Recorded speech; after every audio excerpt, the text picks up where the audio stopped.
Hala, hindi nakapagbayad ng utang sa OLA. Binigyan ng electronic warrant of arrest. At ngayon, wanted na siya. Isa na siyang wanted person dahil sa hindi pakikipag-coordinate o pakikipag-ugnayan doon sa isang online lending apps. Tara, talakayin natin. Alright, welcome back mga kadyani. Muli, maglalambing lamang po ako sa inyo na paki-follow po ang aking mga social media account ng Facebook, TikTok at itong aking YouTube channel. Paki-like na rin po, share, hit nyo na po yung notification bell para updated po kayo sa mga videos na ginagawa natin dito about sa usapang online lending app. So yun nga mga kadyani, wanted, hindi nagbayad ng utang sa OLA, pinadalahan ng electronic warrant of arrest.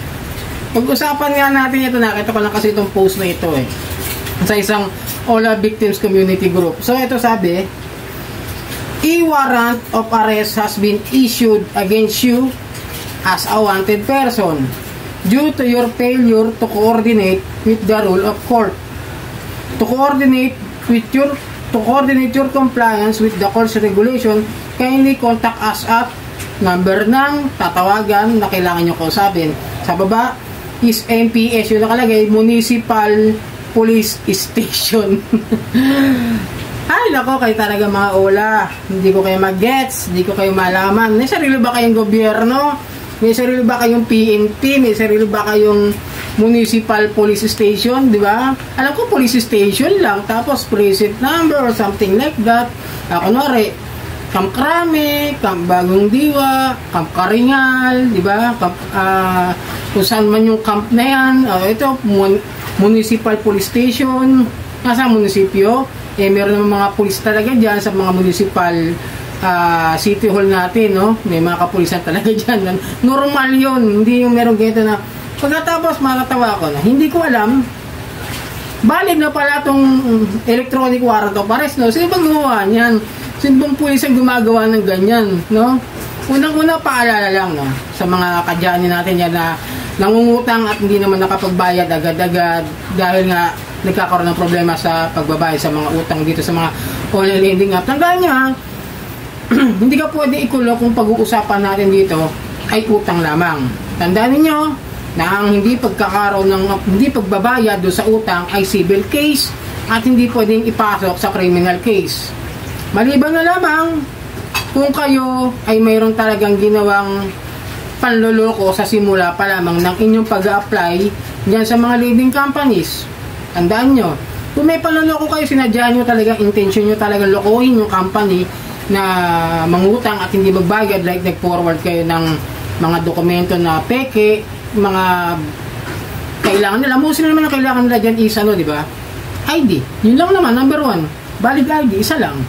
Tapos peke pa. Pwede talaga kasampahan ng kasong estapa. Pwede kayo ireklamo ng estapa kung mapapatunayan. Matagal na proseso yan. Pag-aaralan ba yan pagka nagreklamo sila sa PNP? Ang problema, itong mga OLA na to, itong mga bugok na OLA na ito, shoutout sa iyo kaibigan Boss Ray, gamitin ko muna yung words mo, na inaabuso nila yung pananakot nila. Katulad yan, electronic warrant of arrest has been issued against you as a wanted person. Diba? Pinapalabas nila na hindi ka lang nakapagbayad ng utang ay isa ka ng kriminal sa mata ng mga tao at sa kanilang pagpapalaganap ng ganitong klase ng mga mensahe sa text, emails o mga messages sa social media like that electronic warrant of arrest. Sino ba gumawa niyan? Sino bang pulis gumawa niyan? Ngayon ko, no? Mukhang ginaya yata yung ginawa doon sa paghuli doon sa former president, no? Tandaan nyo ha, ang warrant of arrest napakahalaga. Marami na akong pinanood ng mga abogado na in-explain ang warrant of arrest. Kailangan personal at kailangan ipakita doon sa taong pagbibigyan yan. At hindi yan basta-basta sasabihin na meron ka ng warrant of arrest. Ite-text sa'yo, i-email sa'yo. Hindi pwedeng ganun eh. Totoo lang, bibiglain ka niyan. Kasi kung talagang ikaw ay kriminal, hindi ka naman niya iti-text sasabihin sa'yo, oy, text ako sa'yo, may warrant of arrest ka, pupunta kami sa'yo bukas. Sino lokong-lokong pulis ang gagawa nun, di ba? Walang ganun. bibiglain ka nga niyan eh. Kaya nga hindi ka makakapagtago, hindi ka makakalis agad-agad pag ikaw isiserban ng warrant of arrest. Kahit nga search warrant.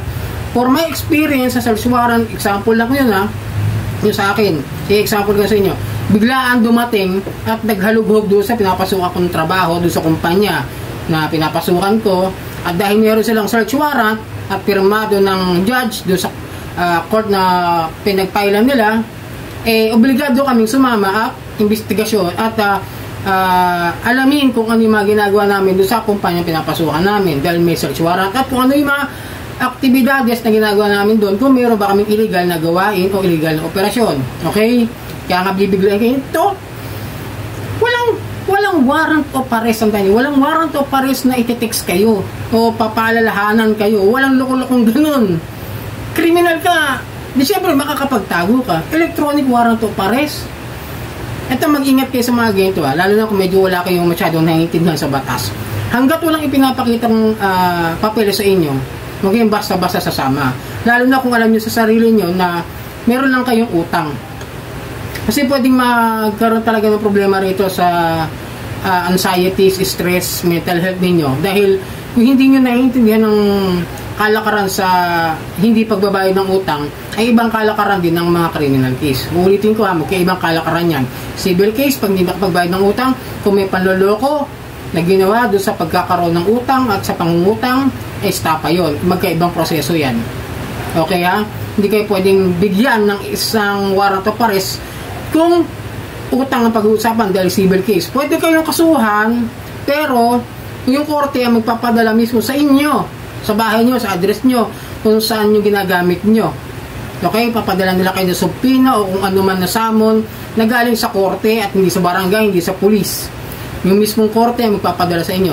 Either by postal, snail mail, or yung messenger ng korte, yun ang papadala sa mismong bahay ninyo. At i-explain kung kailan kayo pupunta ron, nakalagay naman doon, sigurado pag na-receive nyo yung summon o yung subpoena para makipag-coordinate sa small claims case. Ito namang electronic warrant of arrest, hindi pwedeng i-forward yan gamit ang text lang. Hindi pwedeng i-forward yan gamit ang mail, ang email. Hindi pwedeng i-forward yun gamit lamang yung messenger ng Facebook. Kailangan papel yan na hard copy. Papakita sa inyo ito. Hinuhuli ka namin dahil sa salang estapa. Ang nagrereklamo sa iyo ay si lending company na ang pangalan ay Johnny Ola. O, di ba? Ganon. Si Johnny Ola na isang may-ari ng lending company, sinasampahan ka ng kasong estapa dahil sa panloloko mo sa kanila, sa pag-akusa sa iyo na may ginawa kang krimen laban sa kanila. Yan. Ganon yun. Pa-explain siya. Tapos yun, syempre, ang Miranda rights, lahat ng rights mo para sa karapatan mo na manahimik at magbubukuha ka ng sarili mong abogado at sporty ka na magpaliwanag. Yun ganun yung proseso, yung tama.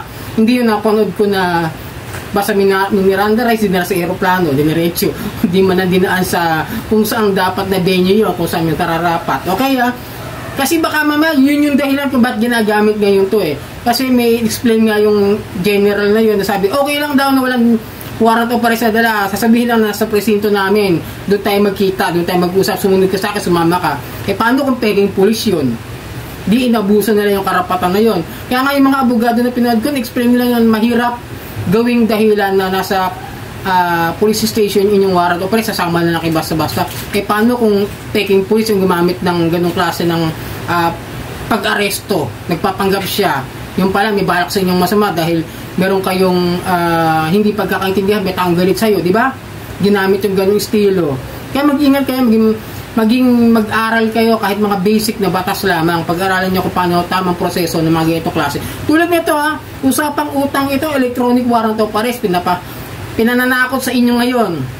So sana kalamahan nyo lang mga ka-Johnny, tandaan nyo walang nakukulong sa utang. Ang pwede nyo gawin, bayaran, kung kaya nyo bayaran, kung gusto nyo bayaran. Pero kung naharas na kayo, pwede kayong magreklamo sa SEC, PNP, NBI at PAOK. So sana nakatulong ang video ito. Muli, maglalambing po ako sa inyo na pakipollow po ang aking mga social media account ng Facebook, TikTok at itong aking YouTube channel. Maraming pong salamat at hanggang sa muli.